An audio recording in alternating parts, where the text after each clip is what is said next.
So, Purva, thank you very much for spending some time with me this morning. You're a senior account manager in our marketplace team, and have obviously been very busy just last week working on our Amazon Prime Day shopping event for our clients. Amazon are talking about it being the biggest ever shopping day to date, with some pretty significant numbers in terms of $2.5 billion in savings and generating $13 billion in sales, which is obviously hugely impressive numbers.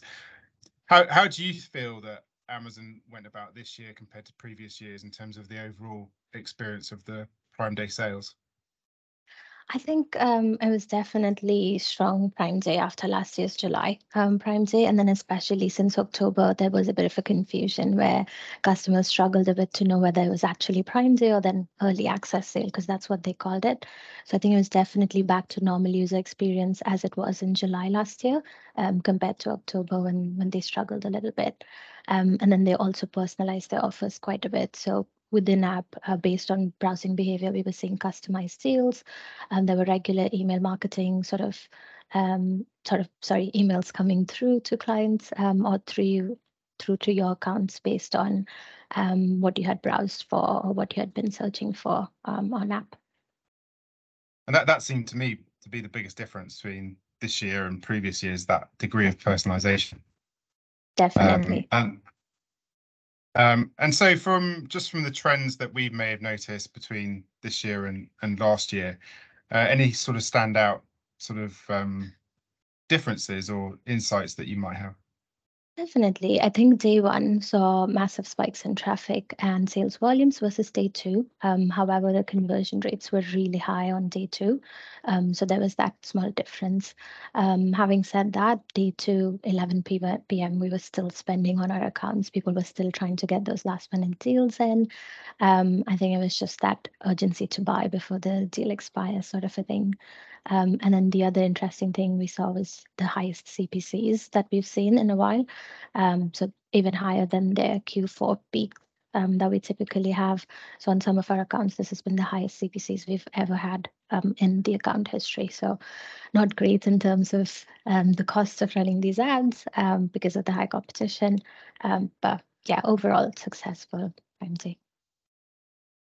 So hugely competitive if CPC inflation is so high compared to peak season. Yes, definitely. It was higher than October and Black Friday last year for some of our accounts. Wow. And also, I'm shocked to hear you were still working at 11 o'clock at night chasing the deals as well. So Yes, hopefully you had a day off after Prime Day. not yet, but hopefully in the coming weeks we'll do something. Okay. And can you share some examples of how our clients got on over the couple of days? Because obviously we work across a range of different categories, but can you give us a sense of, without revealing too much commercially sensitive information, how some of our clients did? Yeah, definitely. I think overall beauty, and then within that, premium beauty had the strongest year-on-year growth numbers, whether it's sales volumes as well as return on their ad spends. I think one of our US premium beauty clients won the bestseller badge within their category, as well as they broke the top 100 for the wider beauty and personal care category. So their product just started flying off the virtual shelves, if you will.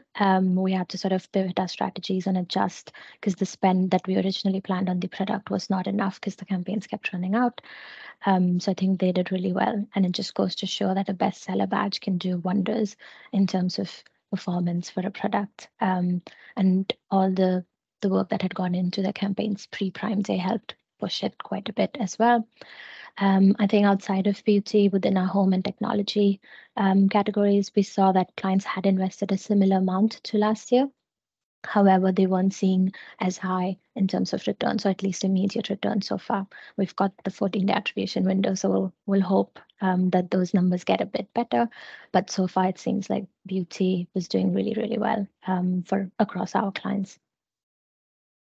Right. And in terms of some of the strategies that we employed to help our clients, and can you give us a little bit of insight into that without giving too much away about how we, as an agency, approach Prime Day? But obviously, it's a long period of work leading up to Prime Day, and as you say, you're constantly on top of what's going on during the 48-hour window. But Anything that you would like to share about how we, from our perspective, how we approached it? Definitely. I think planning is very important. So you need to get your plans right in terms of how much you want to be spending over the month of Prime Day, so July, but also within the month, you need to split out your budgets into the 3 periods that you have, the lead up to Prime Day, the actual Prime Day days, and then the lead out. So if you invest too much just on Prime Day, you're not going to have enough left over on either side. So just trying to get those budget splits right.